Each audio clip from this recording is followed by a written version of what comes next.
Bonjour les Capricornes, bienvenue dans votre tirage sentimental et relationnel pour le mois de janvier. On se retrouve pour voir ensemble vos énergies. Vous pouvez aller compléter aussi avec votre tirage général de janvier, votre tirage de l'année 2021. Si vous avez besoin aussi d'une consultation du nom des jeux, vous avez aussi tout en barre d'infos. Je vous laisse aller vérifier. Allez, on est parti. On va prendre une carte qui va nous donner le ton de votre mois. Et vous avez la carte du lézard.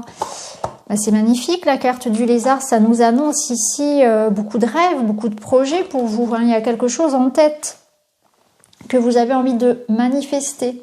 Il y a un autre signe qui a eu cette carte aussi en énergie générale. Je ne sais plus lequel. Puisque vous êtes le dernier que je fais. Alors... ici, avec le lézard, c'est une carte quand même qui nous parle de synchronicité, de manifestation un petit peu divine. On matérialise, on concrétise un rêve, les choses sont beaucoup plus fluides. C'est croire en la magie de la vie, croire que tout est possible, que les choses vont s'arranger aussi. Donc, on vous demande de rester voilà, dans cet optimisme-là, de visualiser ce que vous voulez, que ce soit un partenaire amoureux, que ce soit...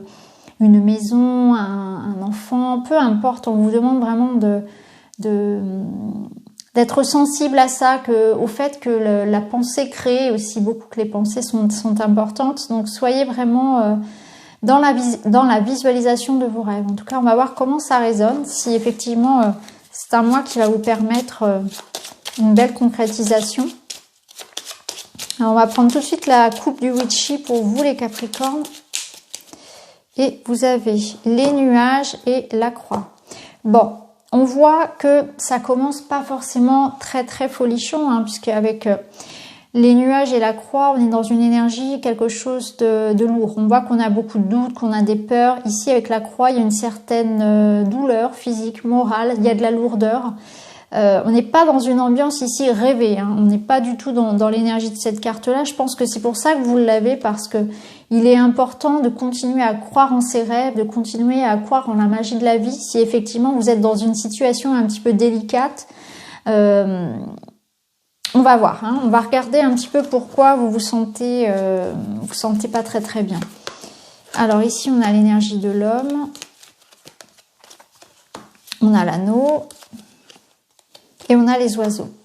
Alors, il est possible qu'effectivement, il y ait quelques disputes, ouais, donc clairement, l'anneau, ici, ça nous parle du couple. Hein.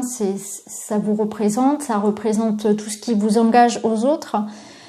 Mais c'est aussi tout ce qui enferme. Donc, il est possible qu'on se sente enfermé dans des cycles répétitifs.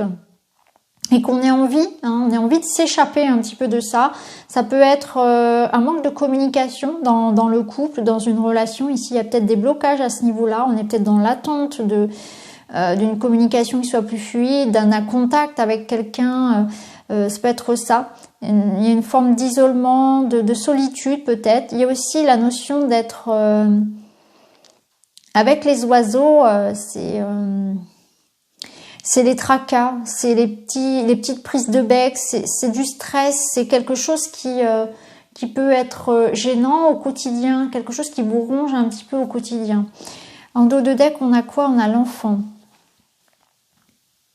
Alors, soit il y a des difficultés peut-être par rapport à un couple qui souhaiterait avoir des enfants. C'est peut-être ça qui est lourd, qui est difficile pour vous, hein. Votre rêve, c'est peut-être ça, d'avoir un enfant.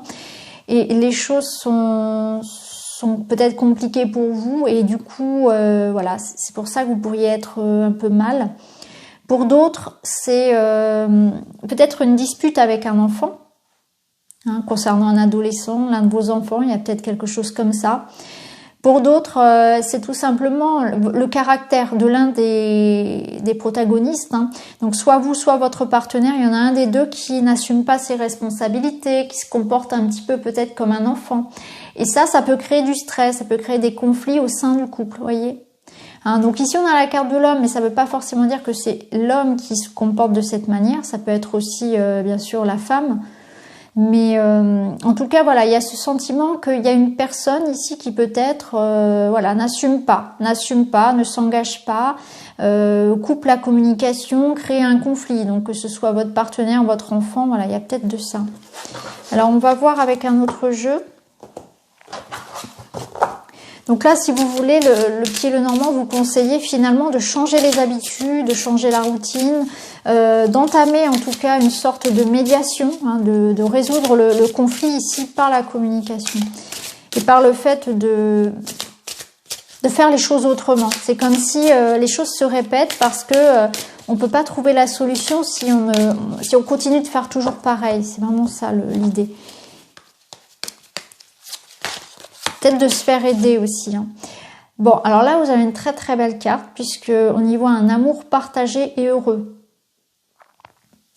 Donc déjà, on voit qu'il y a une abondance de sentiments. On est sur une relation ici qui est solide. Donc effectivement, c'est peut-être ça. C'est peut-être que vous rencontrez des difficultés avec l'un de vos enfants. Ça peut être des difficultés pour avoir un enfant, comme on l'a vu, mais le couple est solide. On voit qu'il y a des sentiments, il y a des difficultés de communication. Il y en a peut-être un des deux qui, voilà, qui assume pas tellement, qui est pas prêt pour s'engager, qui a un comportement parfois immature. Mais en tout cas, il y a de l'amour ici. Hein. Ici, il y a de l'amour. Ah, vous voyez. Habitude, routine et lassitude. Donc on voit un couple solide. Les liens sont forts. Ici, il y a des sentiments. On s'aime, on se respecte. C'est pérenne.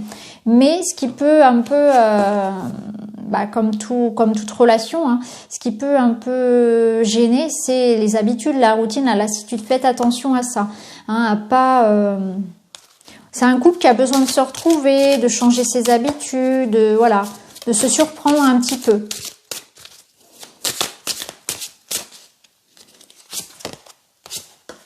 Voilà, on a besoin. Alors ici, on a la rupture. Alors, je vous dis pas qu'il va y avoir une rupture. Attention, hein, n'ayez pas peur. La rupture ici, ça nous parle vraiment de justement de couper avec tout ça, avec toute cette, avec ses habitudes, avec cette routine, parce qu'effectivement, on voit qu'il y a des désaccords, ça crée des désaccords. On peut se prendre, ici ce que je comprends, c'est qu'on se prend la tête parce que, pour rien en fait, pour des broutilles. Soit parce que on n'arrive plus trop à communiquer, soit parce que il y a une forme de... Ouais, il y a un blocage. Alors attendez, oui, regardez, compromis, effort et action. Donc on est dans un couple ici qui doit faire des efforts, des compromis, être plus à l'écoute, sortir de ses habitudes, de sa routine pour pas tomber ici, pour pas ternir un peu les sentiments. C'est exactement ça. On peut être au bord de la rupture hein, pour certains couples, alors que il y a des sentiments qui sont, voilà, on pourrait être heureux. Donc c'est cette carte de la rupture, elle vous dit qu'effectivement la rupture est peut-être quelque part on y pense, peut-être qu'on y a pensé, mais ça ne veut pas forcément dire qu'on va en arriver là. Parce qu'on voit qu'il y a de l'amour et que si on fait effectivement ces efforts-là, tout s'arrangera. Hein. La rupture, c'est aussi le fait de casser sa routine, d'aller vers des choses différentes, de faire des efforts, d'accepter le changement, d'accepter de se remettre en question. C'est marrant parce que, vous voyez, ici, on a les oiseaux et ça nous rappelle nos oiseaux qu'on a ici. Donc, c'est vraiment ça. C'est nos petits oiseaux ici, c'est vraiment le couple. C'est aussi tout ce qui piapiaille un petit peu pour rien. Hein. C'est vraiment les prises de bec pour pas grand-chose. On va voir avec un autre jeu. Alors après, c'est dans le couple, mais ça peut être avec dans une ambiance professionnelle, dans une ambiance familiale, avec un enfant.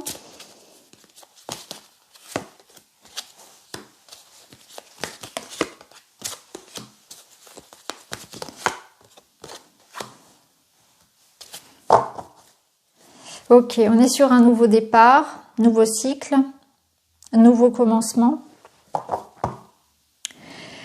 Donc il faut reprendre les choses autrement, hein. Il faut refaire les choses autrement. Vous aurez la possibilité effectivement de repartir peut-être à zéro, de faire une mise au point. Il y aura quand même une période de recul et de réflexion, hein, mais il y aura aussi de bons moments. Donc c'est peut-être aussi l'idée de tendre la main, d'accepter de faire des compromis, d'accepter d'être plus conciliant aussi avec quelqu'un. De laisser la personne revenir s'excuser, d'ouvrir le dialogue peut-être aussi, hein, d'essayer d'arranger la situation, hein. Il y aura la possibilité que la relation s'améliore finalement. Pour d'autres, alors si par exemple ça concerne le projet d'enfant, ici ça peut nous dire que effectivement il y aura de bonnes nouvelles, mais il faut accepter de se faire aider, hein. Tous les conseils sont bons à prendre. Bon, ça marche aussi pour les couples en difficulté, ne pas hésiter à se faire aider par un thérapeute, par des conseils éventuels, et aussi à se soutenir. Il y a la question aussi de tendre la main vers l'autre, de se mettre aussi à la place de l'autre pour comprendre aussi son comportement. Hein, c'est pas toujours, c'est vrai qu'on a tendance à ne voir que les choses d'une seule facette, mais il faut aussi se mettre à la place de l'autre. C'est important d'échanger les rôles et de voir un peu comment ça résonne aussi en face, hein. C'est pas tout, c'est toujours 50-50, hein. Et là, on voit qu'il y a une période aussi d'isolement, hein, de réflexion par rapport à ça. Vous aurez peut-être besoin justement de prendre un temps de réflexion par rapport à tout ça. En tout cas, ce qui est sûr, c'est qu'il y a une nouvelle, vous allez vers un nouveau cycle. Donc on reprend les choses sur de meilleures bases pour moi, hein, c'est vraiment ça. Même s'il faut en passer par une période où on prend un peu un temps de recul pour faire le point, même si voilà, il faut aussi voilà, mettre de l'eau dans son vin et chercher une forme de réconciliation. Alors on va terminer par un petit message. Je me libère du regard de l'autre pour reprendre mon identité. En jouant un rôle, je me perds. Est-ce vraiment ce que je veux? Je comprends que lorsque l'autre porte un jugement sur moi, il parle de lui-même. Donc je me libère du regard de l'autre pour reprendre mon identité. Voilà pour vous les Capricornes. J'espère que ce tirage vous a plu. N'hésitez pas à me le dire en commentaire. En tout cas, je vous embrasse et je vous retrouve très vite dans une autre vidéo. Merci beaucoup. À bientôt.